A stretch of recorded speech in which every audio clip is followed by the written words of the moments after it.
आर्याभिविनय के प्रथम प्रकाश के प्रथम मंत्र में कल कुछ चर्चा चली थी, उसके आगे और विचार करेंगे। महर्षि दयानंद सरस्वती जी ने इस मंत्र की व्याख्या में जो ईश्वर के गुण कर्म स्वभाव बतलाए हैं, उनमें से आगे लिखा है, हे नित्य शुद्ध बुद्ध मुक्त स्वभाव। तो ईश्वर को यहाँ बताया कि ईश्वर नित्य शुद्ध बुद्ध मुक्त स्वभाव है। नित्य का अर्थ है सदा रहने वाला। इस शब्द को हम स्वतंत्र भी मान सकते हैं और अगले शब्द का विशेषण भी मान सकते हैं। नित्य के बाद अगला शब्द क्या है? शुद्ध। तो नित्य शुद्ध रहता है ईश्वर। ऐसा नित्य को विशेषण मान ले तो अर्थ बनेगा ईश्वर सदा ही शुद्ध रहता है, अशुद्ध कभी नहीं होता। उसका ज्ञान कभी अशुद्ध नहीं होता, ईश्वर का कर्म कभी अशुद्ध नहीं होता, उसका व्यवहार आचरण चिंतन मनन कुछ भी कार्य कभी भी अशुद्ध नहीं होता। तो यदि विशेषण बना दें नित्य शब्द को शुद्ध का, तो नित्य शुद्ध सदा शुद्ध रहने वाला, ऐसा अर्थ बनेगा। यदि विशेषण न बनाएं और स्वतंत्र शब्द रखें तो नित्य का अर्थ अलग करेंगे, जो ईश्वर सदा रहता है, कभी जिसका विनाश नहीं होता, ये एक अलग अर्थ हो गया।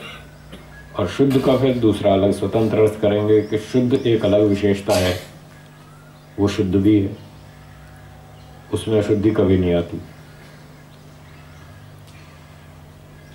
प्राकृतिक वस्तुओं में अशुद्धि होती है। ये प्राकृतिक पदार्थ गलते हैं, सड़ते हैं, डूबते हैं, नष्ट होते हैं, कटते हैं, जुड़ते हैं, बढ़ते हैं, इनमें ये सब विकृति परिवर्तन अशुद्धि होती है। ईश्वर में ऐसी अशुद्धि कभी नहीं होती कि ईश्वर घटता हो, बढ़ता हो, जुड़ता हो, टूटता हो, गलता हो, सड़ता हो, इस तरह की अशुद्धि ईश्वर में कभी नहीं आती। तो इस प्रकार से ईश्वर को शुद्ध बताया। साथ साथ जीव की भी बात कर लें, वो भी इससे कुछ संबंध रखता है। तो जैसी अशुद्धि गलना, सड़ना, कटना, टूटना भौतिक जड़ पदार्थों में है, ऐसी तो जीवात्मा में भी नहीं, ईश्वर में भी नहीं है, जीवात्मा में भी, दोनों में ऐसी अशुद्धि नहीं है, टूटने फूटने गलने सड़ने वाली। लेकिन जीवात्मा में एक और अलग प्रकार की अशुद्धि है, उसमें ज्ञान की अशुद्धि आ जाती है। जीवात्मा का जो ज्ञान है वो अशुद्ध हो जाता है, उसको भ्रांति हो जाती है, अविद्या उसको दबा लेती है, फिर उसका कर्म अशुद्ध हो जाता है। ज्ञान के अशुद्ध होने से जीवात्मा का कर्म अशुद्ध हो जाता है, फिर झूठ बोलता है, वो चोरी करता है, धोखा देता है, अन्याय करता है। जीवात्मा स्वभाव से पवित्र है, स्वभाव ठीक है, उसका स्वभाव अच्छा है, पर ये अविद्या के कारण वो बिगड़ जाता है। अविद्या के कारण उसमें अशुद्धि आ जाती है और उस अशुद्धि के कारण फिर वो उल्टे सीधे काम करता है। इसी अविद्या के कारण वो उपासना भी अशुद्ध करता है। कर्म और उपासना दोनों ज्ञान पर आधारित हैं, ऐसा ऋषियों का, वेदों का सिद्धांत है। तो अविद्या के कारण, उस अशुद्धि के कारण जीवात्मा भौतिक वस्तुओं की, प्राकृतिक पदार्थों की या जीवात्माओं की उपासना करता है। इस तरह उसकी उपासना अशुद्ध हो जाती है। जीवों की या प्राकृतिक वस्तुओं की उपासना अशुद्ध उपासना है, ईश्वर की उपासना शुद्ध उपासना है। जब जीवात्मा का ज्ञान शुद्ध हो जाता है तो वो कर्म भी शुद्ध करता है उपासना भी शुद्ध करता है, दोनों उसके शुद्ध हो जाते हैं। परंतु जब ज्ञान में अशुद्धि आती है तो कर्म और उपासना दोनों बिगड़ जाते हैं। फिर उसको ईश्वर अच्छा नहीं लगता, संसार अच्छा लगता है। उपासना से तात्पर्य है जो वस्तु आपको प्रिय लगती है, जिसमें आपकी रुचि है, जिसमें आपका आकर्षण है, जिसके पास बैठना चाहते हैं, ये उपासना है। ये उपासना मानसिक भी होती है, शारीरिक भी हो सकती है।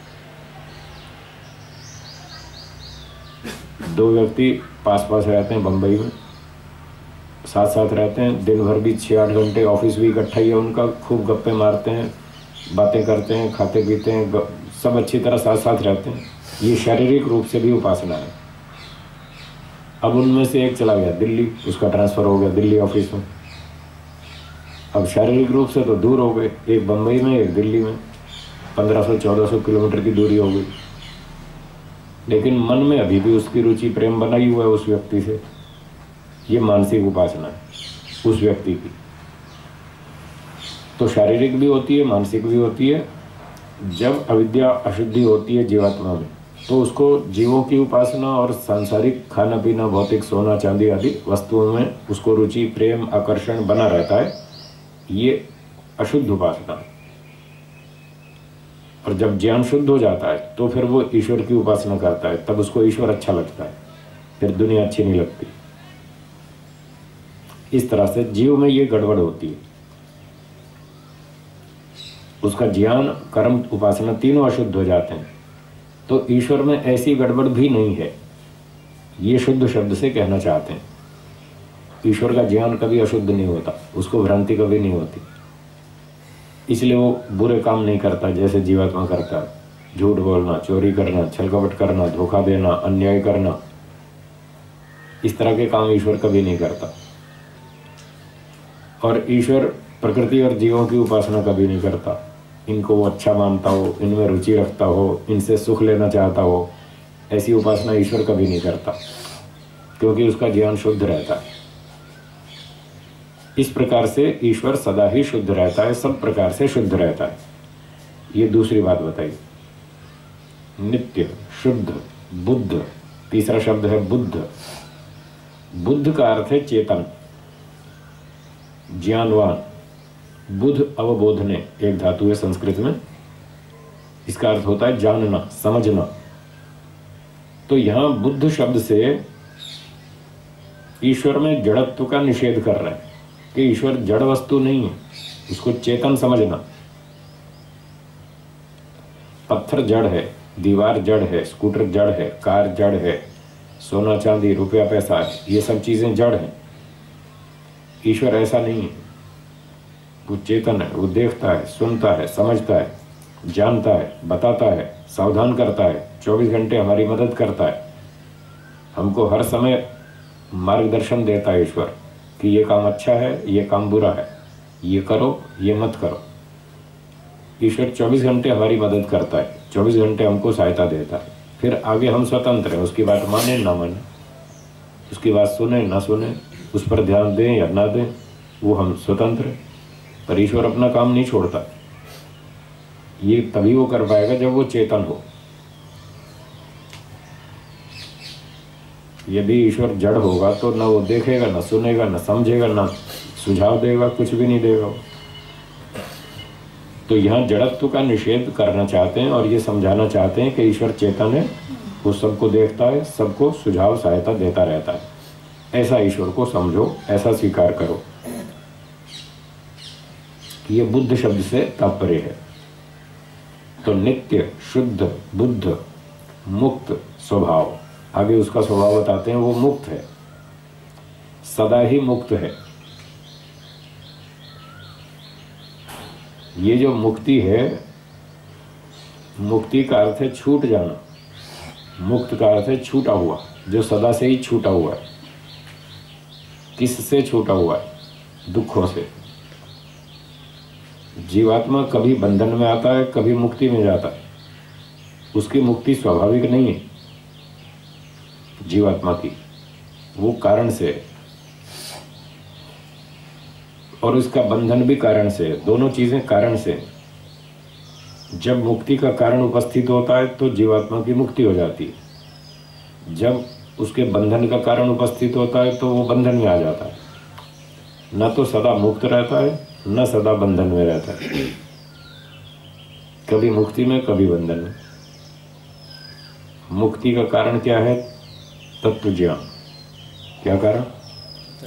तत्व ज्ञान, यथार्थ ज्ञान, शुद्ध ज्ञान, वास्तविक ज्ञान।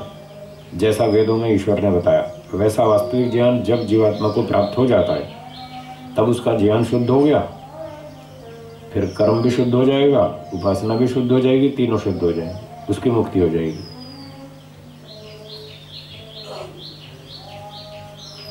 और जब उसका ज्ञान अशुद्ध हो जाएगा अर्थात मिथ्या ज्ञान हो जाएगा तो बंधन होगा। मिथ्या ज्ञान हो जाएगा, उसके कर्म भी बिगड़ जाएंगे, उपासना भी गलत होगी। जब ये तीनों गलत होंगे तो उसको बंधन में आना पड़ेगा, बार बार जन्म लेना पड़ेगा। तो यदि मुक्ति में जाना हो तो हमको अपने ज्ञान को शुद्ध करना पड़ेगा। तत्व ज्ञान, वास्तविक ज्ञान प्राप्त करना होगा। जैसा ईश्वर का ज्ञान है वैसा ज्ञान अपना बनाना पड़ेगा। और जब जैसे जैसे ज्ञान ठीक होता जाएगा वैसे वैसे कर्म और उपासना भी ठीक होते जाएंगे, वो उस पर आधारित है। अब जीवात्मा का ज्ञान क्रमशः वो पुरुषार्थ करे तो बढ़ता रहता है। शुद्ध ज्ञान के लिए प्रयास करेगा तो उसका ज्ञान शुद्ध होता जाएगा। और पुरुषार्थ छोड़ देगा फिर अविद्या तो उसको बहुत जल्दी दबाती है। वो तो चारों ओर माहौल ही सारा अविद्या का है। अविद्या में फंसने में देर नहीं लगती है, उसमें तो बहुत जल्दी फंस जाता है आदमी। उससे निकलने में बहुत पुरुषार्थ करना पड़ता है, समय लगता है, मेहनत बहुत करनी पड़ती है, बहुत हिम्मत चाहिए, संस्कार चाहिए, धैर्य चाहिए, तपस्या चाहिए, बहुत सारी बातें चाहिए। तब जीवात्मा का ज्ञान शुद्ध होता जाता है। तो इस प्रकार से जीवात्मा कभी बंधन में, कभी मुक्ति में। पर ईश्वर ऐसा नहीं है, वो सदा ही मुक्त रहता है, कभी बंधन में आता ही नहीं, ना आया ना आएगा। क्यों नहीं आएगा? बंधन का कारण क्या बताया? मिथ्या ज्ञान, अविद्या, वो उसमें आती नहीं ईश्वर में, इसलिए वो बंधन में कभी नहीं आता, सदा ही मुक्त है, वो स्वभाव से ही मुक्त है। और प्रकृति वो तीसरी वस्तु है, वो तो जड़ है, वो तो मुक्ति बंधन को जानती नहीं, उसमें ज्ञान है भी नहीं। ज्ञान हो फिर उसके आधार पे कर्म करे, फिर उपासना करे, तब मुक्ति बंधन का प्रश्न आता है। तो प्रकृति तो जड़ है, उसमें तो कोई ज्ञान है ही नहीं, इसलिए ना उसकी कोई मुक्ति है ना कोई बंधन है। वो तो जैसी है वैसी है, सदा से ऐसी है, सदा ऐसी ही रहेगी। इसलिए प्रकृति या भौतिक द्रव्यों के लिए, भौतिक पदार्थों के लिए ये बंधन मुक्ति का कोई प्रश्न ही नहीं, चेतनों के लिए है। तो ये अब बातें आज के मंत्र में बताई गई, ईश्वर के संबंध में इतने अच्छे अच्छे गुण बताए गए। तो इन गुणों को हम समझें, इन गुणों को स्वीकार करें और ईश्वर को इतना शुद्ध, उत्तम, बढ़िया स्वभाव वाला माने, फिर उसकी उपासना करें, तो देखो वो बहुत सारे गुण हमको ईश्वर से प्राप्त होने लगेंगे और हमारा कल्याण हो जाएगा।